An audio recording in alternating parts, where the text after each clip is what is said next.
Assalamu alaikum and welcome back once again to Today in African History with Baba Shaka. I'm Baba Shaka and today is March 5th, 2021. And are in the midst of Women's History Month. Happy Women's History Month to all you ladies out there. As some of you know, for the past few days, we've been covering African women who have served their country as either president or prime minister. Actually, today is the third day of what I would describe as a mini series, so to speak. Today, let's go to the country of Gabon and take a brief look at a woman who led that country for a short period.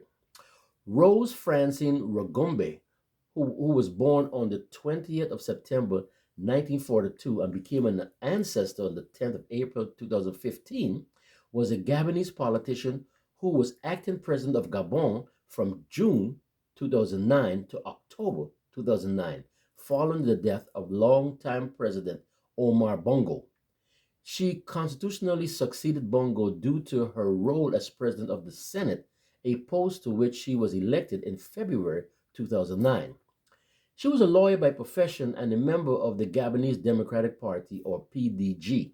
Rogombe was the first female head of state of Gabon, and after her interim presidency, she returned to her post as president of the Senate.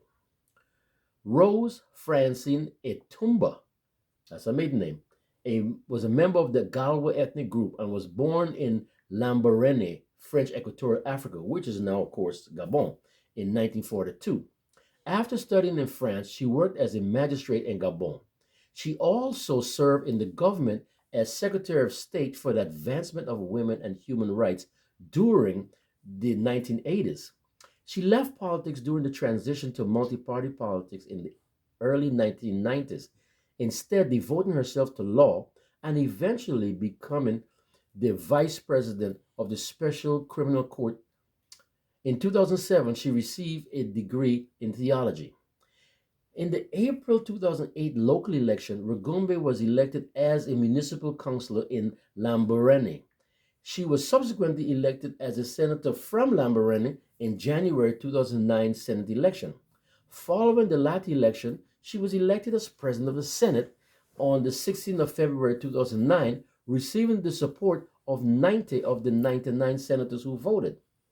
Rogombe, who was nicknamed the Iron Lady, yes, another Iron Lady, was a somewhat obscure figure when President Bongo effectively selected her to become president of the Senate, and her selection reportedly surprised many in the PDG leadership. Despite her relative obscurity, she was reportedly familiar with the operation of political power in Gabon, being close to Bongo and a friend of the family of George Rareri, a prominent politician who became president of the Senate before his death in 2006. As president of the Senate, Rogombe was the constitutionally designated successor to the presidency of the Republic in the event of a vacancy in the latter office. If this occurred, she was to serve only in an interim capacity prior to the holding of a new presidential election in which she would not be allowed to run. So if you are the interim president, you're not allowed to be a candidate in the next presidential election. Following the death of President Omar Bongo on the 8th of June 2009, the Constitutional Court designated Rogombe as interim president on the 9th of June, and her swearing in was scheduled for the following day. In her capacity as interim president, the Constitutional Court said that Rogombe, unlike an elected president, would not have the power to dissolve the National Assembly or call a referendum.